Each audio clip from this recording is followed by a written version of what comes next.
It is likely that you or someone you know struggles with anxiety or addiction related to shopping. In a society that revolves around consumerism, it's easy to get caught up in the idea that we need to buy things in order to be happy. But here's the truth. The truth is tangible objects can never truly satisfy us the way that we want them to. In America, we are bombarded with advertising every single day telling us that we need the latest and greatest products. It's overwhelming, it truly is. We're told that we will be happier, more popular, and more successful if we just buy this one thing. This one thing is going to make all the difference within the world. But the real question is, how can we break free from the cycle of compulsive spending? Before we dive into that, here's a word from one of our sponsors. You have an unbreakable story to share that people need to hear right now. Unbreakablestories.com is on a mission to share real stories from real people just like you. Stories of overcoming the burdens of health, fitness, wealth, business, and everyday life that will motivate, inspire, encourage, but most important, empower others to get unstuck, find hope, believe in themselves, take action, and live their life to the fullest of their potential. Share your story today at unbreakablestories.com, because if it is possible for you, it is possible for someone else. Unbreakablestories.com. Shopping and consumerism are seen as positive activities that can improve one's life.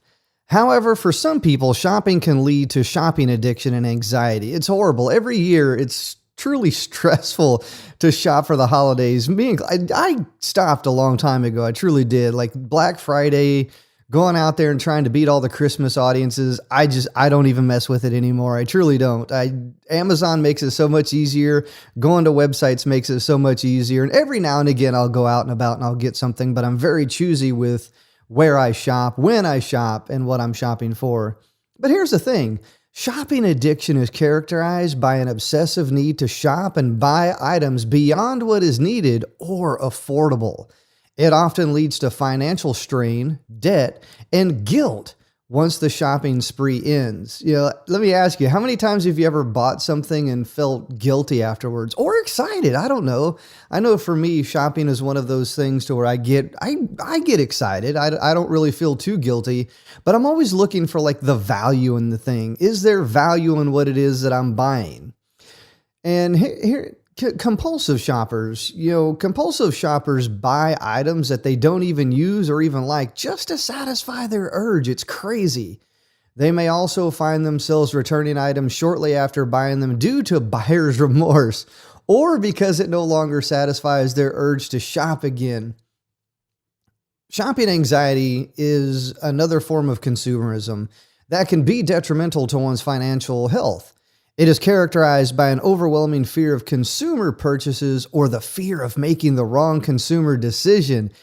How many times have you ever been comparing things? I've sat there, looked at labels, looked at different things, compared the size, the benefits, the price, all these different things. It can truly be overwhelming, especially when you're comparing things, because you can get into comparison analysis really quickly. And this type of consumerism, it often leads to excessive research and comparison shopping in order to find the perfect item. But ultimately, it results in not purchasing anything at all. I've gone to stores and just wasted time. I've looked at things, compared things, and walked out of there and said, forget it. I'm not buying anything. Forget y'all. But here's the thing. Understanding consumerism in America and how it affects our economy is key to being a responsible consumer, making better choices for our finances. Taking steps to manage shopping addiction or anxiety, such as setting spending limits, creating a budget, avoiding impulse buying, and controlling credit card use are just a few action steps that you can take that will keep consumer spending within reasonable boundaries and reduce financial strain in the long run. Look, I'm no financial expert, but over the years, I've really kind of discovered a few things that I truly believe will help you. So here's some tips that will help you overcome these problems. Number one, understand why you shop. Now, this might seem like a no-brainer, but it's really important to take a step back and ask yourself, what underlying emotions are causing you to reach for your wallet in the first place? Are you shopping because you're bored, lonely, anxious, unhappy, Figuring out what drives your spending habits is the first step in changing them. Number 2, make a budget and stick to it. It's not enough to simply say, I'm only going to spend X amount of dollars this month. We've all been there. We try to set this plan. We try to set this budget. I'm only going to spend this month, I swear. Here's what you need to do. You need to sit down and map out exactly where your money is going to go. Once you've done that, put away your credit cards and only use cash or debit for the rest of the month. Now, I know how hard this is because I haven't used cash in a long time, but I do have some set to the side. It's so much easier to just use a card nowadays and you don't feel it. You don't see it. It's unless until you look at your bank statements, and then that's when you notice like, ooh, these numbers are going down. But look, if you make a budget and stick to it, this is a simple way, and it'll help you stay mindful of your spending and prevent impulse purchases. Number 3, shop with a purpose. Before you even leave the house, ask yourself, what is it that you need to buy? How many times have you been to the store and you get in there and it's comfortable, it's relaxing, the most soothing, soft song is playing on the radio. You get into this relaxed mode, and then you start to get hungry. And then you start to look down every single aisle. You go in there for a pack of gum and you leave with an entire shopping cart filled with stuff. I swear it happens to me every single time. I go in for 1 or 2 things and I leave with 15 or 20 things. It's crazy.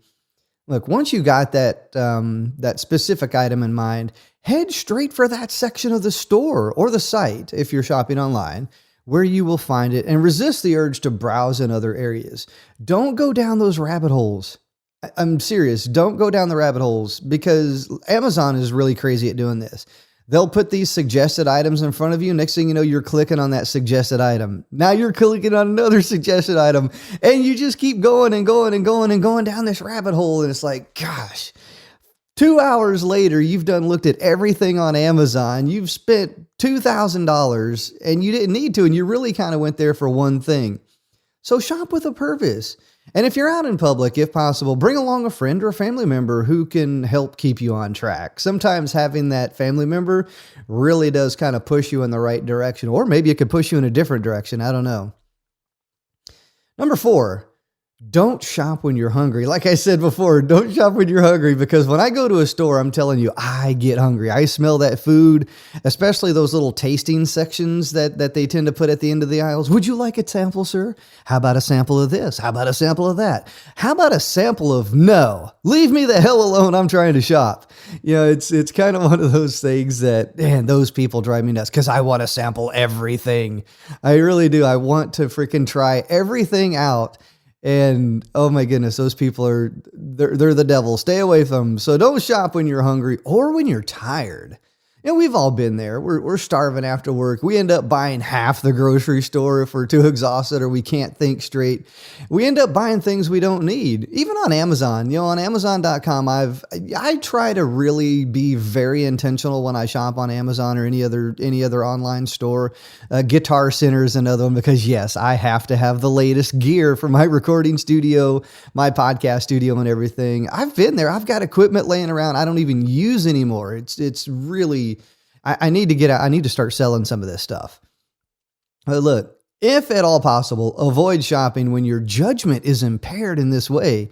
You'll be much less likely to make impulse buys than if you're not hangry or exhausted. Hangry, I love that term. I remember the first time I heard the word hangry, I laughed at it. I thought, it's like you're hungry and you're angry at the same time. I'm hangry. I still love that word, hangry. So don't do it. If you're hangry or you're exhausted, don't do that. Here we go. Number 5, give yourself some time before making a purchase. Yes, give yourself time. That pause. It's that little pause that prevents the urge to buy something that you really don't need. Here's the thing. Oftentimes our urge to buy something fades after a few days or even hours or minutes or even seconds. So instead of just impulsively buying that new shirt or those shoes you've been eyeing, tell yourself, I'm going to sleep on it first. I don't need that right away. chances are good that by the time tomorrow rolls around, you won't even remember what it was that you wanted so badly. Have you ever been there? Like you looked at something, you're like, man, I was looking at something yesterday and I can't remember because I looked at probably 1,000 fucking things. And it's one of those things to where, man, what did I look at? Like what was the 370th thing that I looked at yesterday that I just can't remember? Well, I guess I didn't want it so badly. And to wrap things up, here it is, man. If you struggle with anxiety or addiction related to shopping, know that you're not alone. You're not alone. We all struggle with this. I struggle with this. And then there is hope for recovery. There truly is. By following the tips that I outlined, you can learn really how to break free from compulsive spending and take back control of your life. Remember, material possessions will never truly satisfy you. But taking control of your finances, well, it just might. Get in financial control and understand that you do not have to buy everything just because you see it. Commercials are crazy at that. They really are. Commercials target people in such an emotional way that you end up emotionally buying things you really don't need. So I just want to say thank you very much for listening. If you enjoy this, man, head on over to our website, Poputainment.com. We're really working hard on creating the future of popular entertainment. You can follow us on social media. We're at Poputainment on all of the social media platforms. So we're on Facebook, we're on Twitter, we're on Instagram, we're on YouTube. And man, it would mean so much if you connect to us over on our social media platforms and our website. We are bringing you content that is shaping the future of popular entertainment and informative stuff like this right here. And man, I look forward to engaging with you, look forward to seeing you, and we'll see you in the next episode. You have an unbreakable story to share that people need to hear right now. Unbreakablestories.com is on a mission to share real stories from real people just like you. Stories of overcoming the burdens of health, fitness, wealth, business, and everyday life that will motivate, inspire, encourage, but most important, empower others to get unstuck, find hope, believe in themselves, take action, and live their life to the fullest of their potential. Share your story today at unbreakablestories.com, because if it is possible for you, it is possible for someone else. Unbreakablestories.com.